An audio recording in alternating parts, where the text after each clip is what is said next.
Lucy Guo tiene hoy 27 años. Con 19 fue una de las ganadoras de las prestigiosas becas Thiel para jóvenes emprendedores. Hi, I'm Lucy.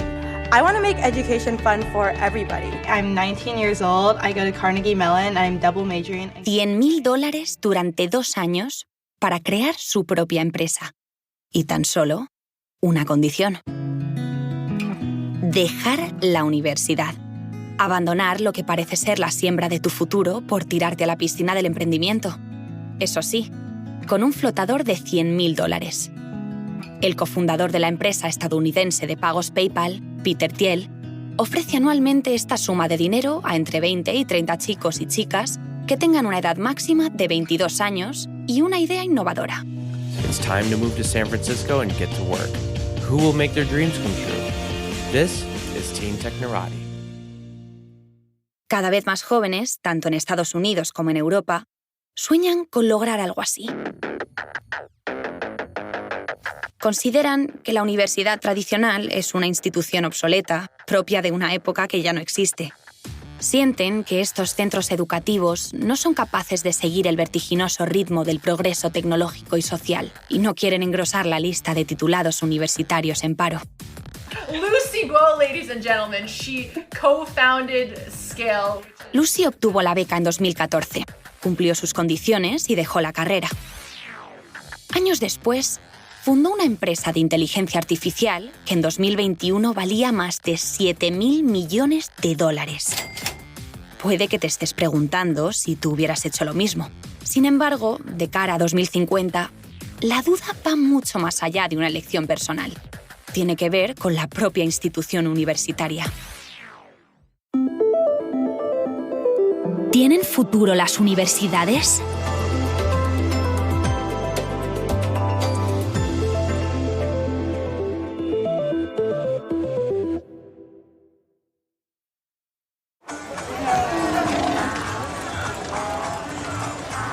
En medio de un laberinto de callejuelas, tiendas de abastos y carros tirados por burros, encontramos aún hoy la universidad más antigua del mundo. Fue fundada por una mujer, Fátima Al-Firi, en el año 859, en la Medina de Fez, en Marruecos. Lleva el nombre de Al-Qarawiyyin. 200 años después, entre finales del siglo XI y el XIII, Europa se contagia de ese fervor por el conocimiento y surgen las primeras universidades del continente. En Bolonia, Italia, en Oxford, Inglaterra y en París, Francia. En España, la primera institución de este tipo nació en Palencia.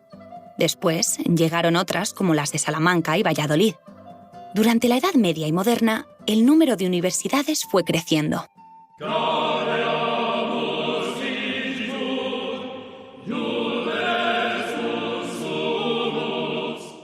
La universidad, bueno, primero empieza con muy pocas ramas del conocimiento, ¿no? Eva Ferreira es catedrática de Economía Aplicada y desde 2021, la rectora de la Universidad del País Vasco. Los conocimientos eran muy generalistas. En la época del Renacimiento los conocimientos son menos y las especializaciones pues, no son tan definidas como lo son ahora. Estábamos hablando de universidades donde fundamentalmente había filosofía, matemáticas, teología, ¿no? Poco a poco, las disciplinas y materias de estudio van aumentando. En el siglo XX también lo hace el propio acceso a estas instituciones. En España, hasta finales de los años 70, primeros 80, era una universidad básicamente para las clases acomodadas, para la gente de estatus socioeconómico más elevado. Y fue en esa época donde empiezan a lo que en aquel momento se llamaba masificarse, que realmente quiere decir normalizarse, convertirse en una universidad europea donde estudia mucha gente. Antonio Cabrales es catedrático del Departamento de Economía de la Universidad Carlos III de Madrid. El nivel de investigación que había en las universidades españolas era no muy malo, malísimo. Ahora no somos los líderes del mundo, pero estamos en una situación que sería la esperable para un país de nuestro nivel de renta. Es decir, hay bastante más investigación. Es verdad que podemos mejorar también mucho en docencia, pero visto en contexto histórico, el progreso de la universidad española ha hecho mucho más abierta, mucha más gente, los profesores son más conscientes de la importancia de una buena docencia y son mejores investigadores que eran en los años 70 y 80. En esos años no solo se democratiza el país, también lo hace la educación universitaria. Se multiplica el número de instituciones de este tipo y se distribuyen por todo el territorio. Hoy, todas las comunidades autónomas tienen al menos una universidad pública. Y todas las provincias cuentan con algún centro de educación superior. Esta realidad tiene algunos inconvenientes. En España los estudiantes tienden a estudiar en la localidad en la que han vivido toda su vida y permanecen en casa de sus padres al tiempo que estudian. Y esto es una consecuencia de que España, por un lado, es un país con menos recursos económicos y, por otro lado, el Estado no ha querido o no ha decidido fomentar la movilidad de los estudiantes entre lugares para estudiar. En Alemania o en Francia, si uno quiere estudiar en una localidad distinta a la que vive, el Estado le concede una beca para desplazarse a otro lugar a estudiar. Lo que nos dice la evidencia es que cuando los estudiantes se desplazan de su localidad para ir a la universidad, también tienden a tener más movilidad geográfica para el mercado laboral. Y un mercado laboral con más movilidad geográfica es más activo, es más eficiente. Pero la presencia de universidades en todo el territorio presenta también importantes ventajas. Lo que sí que es cierto es que el hecho de haber tenido capacidad de estudiar cerca de donde uno vive en las épocas de los años 70, 80 y yo diría que 90, que donde había toda una generación de personas que sin otro tipo de estructuras no habríamos, porque estoy entre ellas, no habríamos podido estudiar en la universidad. Creo que poniendo en el balance ha habido muchas más ventajas que inconvenientes. La universidad abre las puertas a todos los jóvenes que, también gracias a becas de estudio, pueden acceder a una formación superior que antes les era inalcanzable. Las cifras de población con educación superior, donde la universidad es mayoritaria, son hoy en día de récord. Es la primera vez en 2020 que el número de personas que tienen estudios superiores supera a aquellos que tienen estudios secundarios y primarios. José Rama es politólogo y asesor en la Oficina Nacional de Prospectiva y Estrategia del Gobierno de España. Con experiencia también en las aulas, destaca la importancia de que la universidad haya acogido a una parte de la sociedad que hasta entonces era excluida. Y sobre todo es algo muy importante para las mujeres, porque pasamos de que Concepción Arenal tiene que estudiar, digamos, de una forma oculta, digamos, disfrazándose de hombre y estudia Derecho, ¿no?, a que en la actualidad del 100% de inscritos que tenemos en la universidad, pues 55% son mujeres, ¿no? Y eso pues, es el gran ascensor social o es la gran revolución social.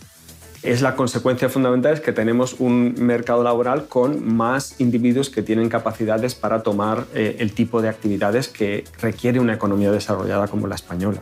Además, aumenta la diversidad y, por tanto, aumenta la percepción de la necesidad de que la sociedad sea abierta, sea democrática, que las mujeres ocupen su lugar, que las personas de otras nacionalidades que viven en España también ocupen su lugar. Por tanto, sabemos que los individuos más educados valoran más la democracia, valoran más la libertad, valoran más la diversidad y todas estas cosas mejoran no solo la economía, sino mejoran también la sociedad.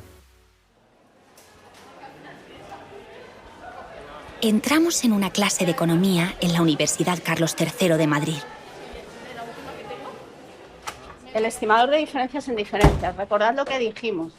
Este es un estimador que se utiliza, que básicamente, como vais a ver hoy... Decenas de estudiantes sentados en sus sitios. Mesas corridas, sillas plegables. Salvo por el sistema que proyecta presentaciones de PowerPoint sobre una pantalla, todo se parece mucho a las clases universitarias de los años 70 y 80. En el estrado, la profesora explica... Recuerdo que básicamente este estimador se utilizaba en contextos donde se pretende...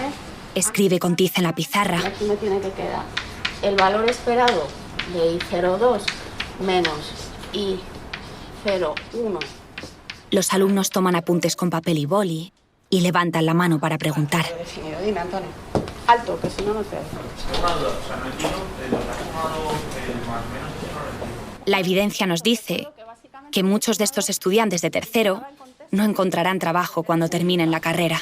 Recordad que necesitamos un pool de secciones cruzadas específico.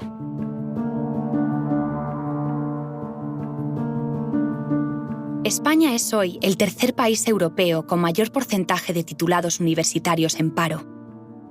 Solo nos superan Grecia e Italia. El 30% de los universitarios no encuentra empleo hasta 4 años después de haberse graduado. La tasa de paro de los españoles con formación profesional superior y universitaria alcanza el 14%. En los países de la OCDE se sitúa en el 5%. En nuestro país, tener estudios superiores no reduce tanto el riesgo de desempleo como en otros lugares.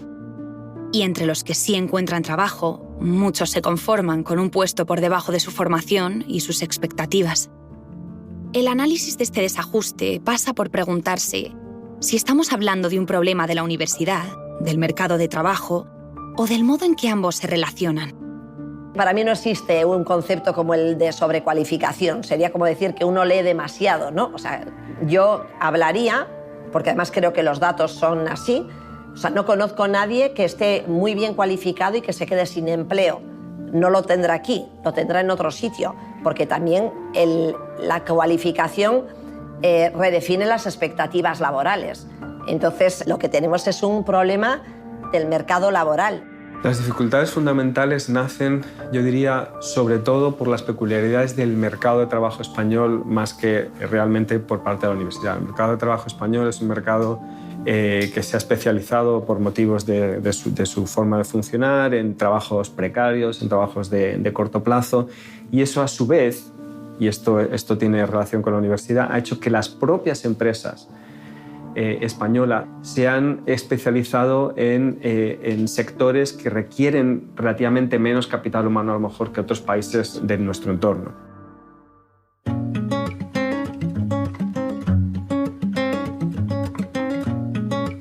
En situaciones como esta, en la que el título universitario ha dejado de ser una garantía para encontrar trabajo, es normal plantearse si personas como Peter Thiel tienen razón y merece la pena abandonar la universidad para emprender otros proyectos.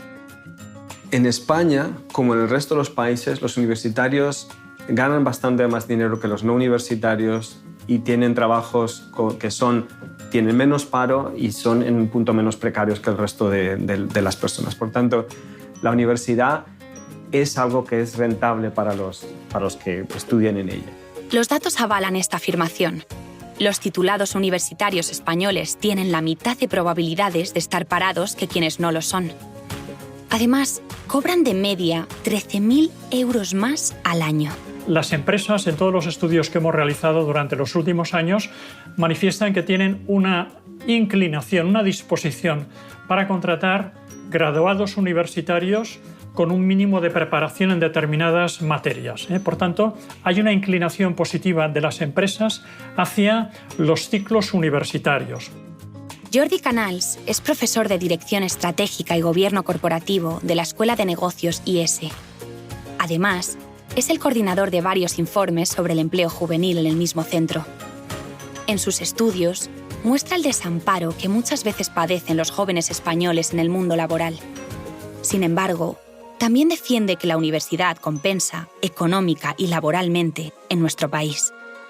Pese a que ninguna de nuestras universidades figure en el top 100 de los rankings mundiales, sí contamos con 40 entre las 1000 primeras.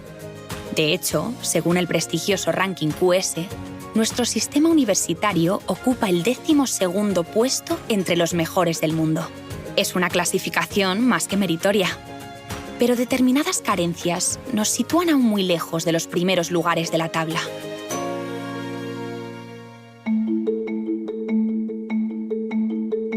Muchas de esas lagunas son detectadas por las propias empresas, sobre todo en 3 ámbitos. El primero, el de los conocimientos, especialmente el de los relacionados con la tecnología. Las empresas siguen detectando un déficit importante en formación que tiene que ver con el uso de la tecnología, con el uso de las posibilidades que ofrece el mundo digital para trabajar ya no solamente en funciones sofisticadas, ¿no?, de digitalización, sino también en soluciones mucho más genéricas, como por ejemplo la digitalización de operaciones de fabricación, de compras, de distribución, de ventas. Por tanto, realmente una serie de funciones para las que hay softwares disponibles realmente bastante buenos. Sin embargo, las universidades no se facilita formación sobre estas cuestiones, no se facilita tampoco formación sobre temas de ciberseguridad, no se facilita, por ejemplo, formación relativa a la realización de programas de administración, de finanzas, etcétera, en un contexto digital. Después de los conocimientos, el segundo ámbito de lagunas que detectan las empresas está relacionado con las capacidades. Las empresas observan también una brecha muy importante en la capacidad de comunicación que tienen los graduados universitarios. Tanto el área de comunicación es fundamental. Experimentan también un déficit importante en lo que es la capacidad de trabajar en equipo. Seguimos teniendo un problema importante en el ámbito de los idiomas. No es lo central, pero sigue siendo un déficit. Hay también una deficiencia que las empresas experimentan en lo que podríamos denominar el área de creatividad, de critical thinking, de pensamiento creativo. Por tanto, son toda una serie de capacidades y además ninguna de ellas vinculada específicamente a un grado universitario determinado, sino que son también capacidades que deberían cubrirse en todos los grados universitarios. Y finalmente, el mundo empresarial también nota importantes carencias en lo que se refiere a la actitud frente al empleo. La capacidad de comprometerse en un proyecto a largo plazo, la capacidad también de resiliencia, la capacidad también de afrontar retos con sentido emprendedor. En las próximas décadas, España deberá corregir estas carencias. Para ello, tendrá que afrontar importantes retos. El primero de ellos es reducir la desconexión entre aquello que ofrece la universidad y lo que demanda el nuevo mercado laboral. Como primer paso para lograrlo, los expertos piden que la facultad abra cada vez más la puerta a la empresa. Les gustaría que las universidades tuvieran en cuenta necesidades que tienen las empresas. Las empresas también manifiestan que estarían también dispuestas a dar sus puntos de vista sobre cómo mejorar planes de estudio. En los últimos años se está haciendo un esfuerzo en este sentido. Pasar de las antiguas licenciaturas a los grados universitarios fue el primer paso. El modelo memorístico abre así camino a otro más centrado en las habilidades y las competencias. Y eso liga ya más con lo que luego van a desarrollar en las empresas, porque ven de una forma más práctica cómo aplicar esos conocimientos que están viendo en las clases magistrales o en esas clases teóricas. Además, digamos que este proceso de pasar a los grados también tiene que en la mayoría de los currículos de las nuevas titulaciones hay una obligatoriedad de unas prácticas curriculares. Con lo cual, creo que ha habido un avance muy significativo. De hecho, los másters que sustituyen ese quinto año de la antigua licenciatura, ya son ese elemento más específico de vincular, ¿no?, el conocimiento de la universidad con el conocimiento de la empresa. Además, existe otro desajuste que surge incluso antes de empezar la carrera. En ese difícil momento en que toca elegir hacia dónde queremos encaminar nuestro futuro. Ingeniería electrónica, desarrollo de software y telecomunicaciones son las carreras con más salidas profesionales y quienes han estudiado historia del arte, filosofía o conservación y restauración tienen más difícil acceder al mercado laboral. En España, el 25% de las ofertas de trabajo demandan titulados en carreras relacionadas con la ingeniería, la industria y la construcción. Sin embargo, tan solo las cursan el 15% de la población graduada. La universidad ahora mismo se la financia por el número de estudiantes que entran por sus puertas y están en sus aulas. ¿Eso qué quiere decir? Que la universidad no tiene un incentivo extra a decir, ¿y si esos estudiantes se colocan mal, yo sigo ganando lo mismo o sigo teniendo la misma financiación que si no las tuviera? Si en cambio hubiera un plus de financiación por el hecho de que los estudiantes tuvieran trabajo y ese trabajo estuviera ajustado a su formación, eso cambiaría mucho los incentivos de las universidades. Hay una demanda sobre el sistema universitario que en otros países no recae sobre la universidad, sino que recae sobre la formación profesional. Por tanto, hay una necesidad imperiosa por parte de la sociedad española no solamente de ajustar de nuevo, ¿no?, y regular, reformar la formación profesional, sino realmente reinventar la formación profesional.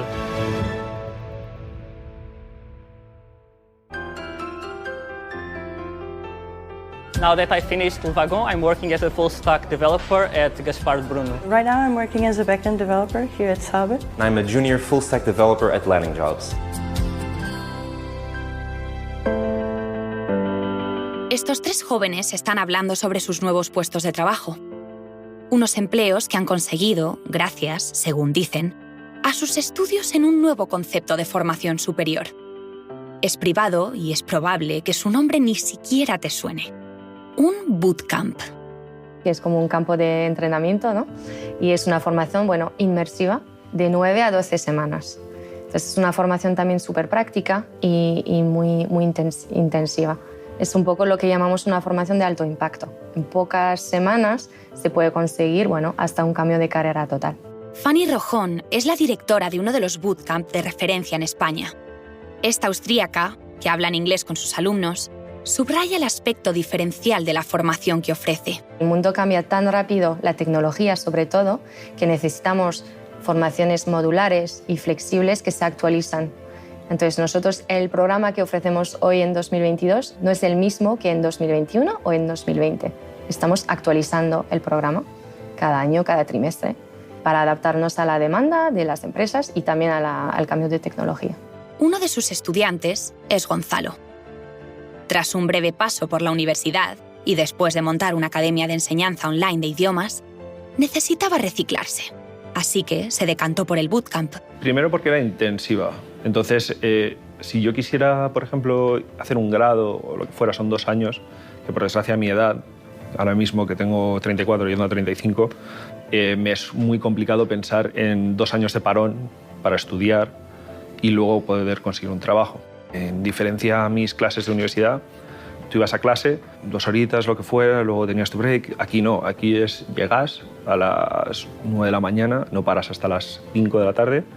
Luego tienes una sesión de live code, que es todos haciendo código sobre un mismo problema. Y esa diferencia, esa entrega, por así decirlo, a aprender rápidamente y todo eso, es algo muy diferente a la experiencia universitaria. Otra mentalidad. Gonzalo prefiere este sistema a la tradicional educación universitaria, pero no parece previsible que estos enfoques intensivos y fundamentalmente prácticos puedan llegar a sustituir a las universidades. Yo creo que la idea no es reemplazar la universidad, para nada. Somos complementarios. Al final el mundo, yo creo que ha cambiado un poco el mundo. La gente ahora va a tener que formarse a lo largo de su carrera y para hacerlo necesita opciones de formación que son flexibles, que son modulares y actualizadas. La sociedad seguirá necesitando médicos, ingenieras, químicos, filósofas, abogados.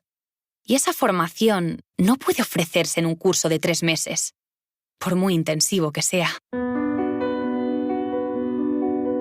La llamada titulitis es algo que afecta especialmente a España. Tenemos el mayor porcentaje de toda la Unión Europea de titulados que trabajan en puestos de menor cualificación, un 37%. Estamos acostumbrados a escuchar este tipo de mensajes y, en parte, son ciertos. En 2019, el 35% de los contratos de trabajo que firmaron los graduados universitarios iban asociados a un empleo de baja cualificación. Pero detrás de esta cifra subyace, a menudo, otra realidad. No se trata tanto de un problema de sobrecualificación como de sobretitulación. En muchos casos, tener un diploma superior no significa tener las competencias acordes a esa titulación. Cuando nos comparamos con otros países de nuestro entorno, sobre todo con Finlandia, con Suecia, con los Países Bajos, vemos que en algunas dimensiones, bien sean por ejemplo las habilidades matemáticas o bien sea la comprensión lectora, pues nuestros graduados en perspectiva comparada están peor, ¿no? Puede que esto sea no solamente un efecto de la universidad, sino que venga de etapas anteriores. Pero siendo conscientes de que hay un margen de mejora, digamos que las universidades deberían de intentar llegar a esos puntos. Según Antonio Cabrales, esto tiene mucho que ver, una vez más, con la escasa movilidad de los estudiantes en nuestro país. Una cosa que haría la movilidad es hacer que los estudiantes se dieran cuenta de que hay gente por ahí muy valiosa y de que no es lo mismo competir en una liga regional que en una nacional o que en una internacional. Eso les obligaría a un nivel de exigencia mayor a los estudiantes que a su vez se los demandarían a sus universidades. Lo que tenemos sobre todo es que asegurar que no haya una restricción económica para que uno que elige salir de su comunidad autónoma para formarse en otra comunidad autónoma y más allá de la comunidad autónoma, ¿no? Aquel que quiere ir a otros países, etcétera, pues que pueda hacerlo, ¿no? Y para eso yo creo que es fundamental el programa de ayudas y de becas, bien sea a nivel europeo, y tenemos los programas Erasmus, a nivel español tenemos también las becas y ayudas de movilidad Sique-Séneca, que son fundamentales precisamente para esto, y hay que ponerlas pues cada vez más en valor y resaltar la importancia que tienen, ¿no? Deberíamos de incentivar que las ayudas y que las becas pues fuesen cada vez más, digamos, más relevantes para que estas personas puedan hacerlo. En los próximos años tendremos que afrontar cambios en nuestro sistema educativo que nos permitan elevar los niveles de aprendizaje. Eso, unido al aprovechamiento de las próximas grandes tendencias del futuro, hará que la titulitis nos llegue a sonar a enfermedad rara. El aumento de la automatización, por un lado, y el descenso de la población, por otro lado, va a obligar a España a transformarse de manera muy importante en los próximos años. Entonces, hay una posibilidad de que la sobrecualificación se convierta en una cosa del pasado. Primero, reformas legales. Segundo, cambios demográficos importantes. Y tercero, cambios tecnológicos que se nos vienen encima a mucha velocidad. Entonces, si sabemos aprovechar esas tres circunstancias, esa cantidad de estudiantes que a lo mejor tienen una titulación que les da más cualificaciones que las que utilizan en su trabajo, es algo que podría ser una cosa del pasado. Hay otros aspectos de nuestro sistema actual que parecerán impensables a ojos de los universitarios del futuro. Terminar la carrera con 22 años, por ejemplo, hacer un máster y no volver a tocar un libro. La formación continua llegará también a las facultades y lo hará para quedarse.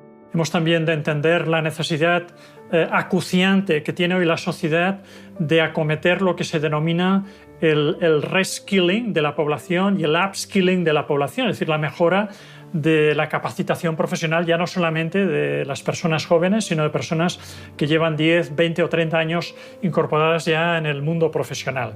Y esto con un fenómeno adicional que es el envejecimiento de la población que estamos experimentando también en el conjunto de Europa y otras partes del mundo. La universidad pública tendría también que tomar las riendas de este asunto y proporcionar esa formación extra a todo el mundo, porque efectivamente el mundo está cambiando mucho ahora y alguien que hizo una titulación de economía hace 40 años como yo, si nunca más estudió, pues ahora probablemente está completamente obsoleto y necesita cambiar mucho la formación. Y eso, la única forma de hacerlo no es 20 años más tarde volver a la universidad, sino volver a la universidad cada 3 o 4 años a refrescar conocimientos y a ver qué es lo que está pasando en el mundo.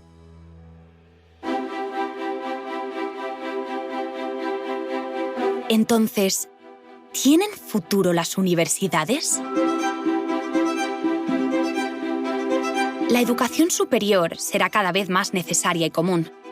Muchos la obtendrán a través de vías alternativas como la formación profesional.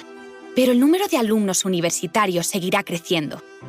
Siempre claro que la universidad sea capaz de adaptarse a los nuevos tiempos, como lo ha hecho siempre desde sus orígenes medievales. Veo un futuro donde la educación se parece un poco a la agricultura. ¿Han desaparecido los agricultores? No han desaparecido los agricultores, sigue habiendo agricultores. Lo que pasa es que están sentados en su tractor haciendo cosas que antes pues, hacían con una mula o incluso a mano. Pues ese mismo tipo de cosas va a pasar en la educación. Seguirá habiendo profesores que harán cosas distintas, las que no puedan hacer las máquinas, básicamente. Entonces sí que habrá más integración entre el mundo docente y el mundo profesional. Los expertos insisten. El futuro de la universidad es brillante porque nunca fue concebida para satisfacer las demandas de las empresas o del mercado de trabajo.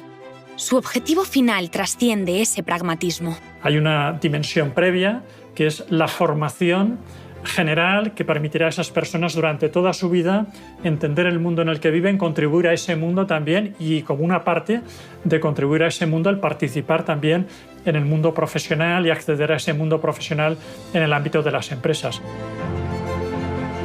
Es posible que haya muchos jóvenes que, como Lucy, abandonen la universidad a cambio de jugosas oportunidades profesionales. Pero el futuro de la universidad está garantizado.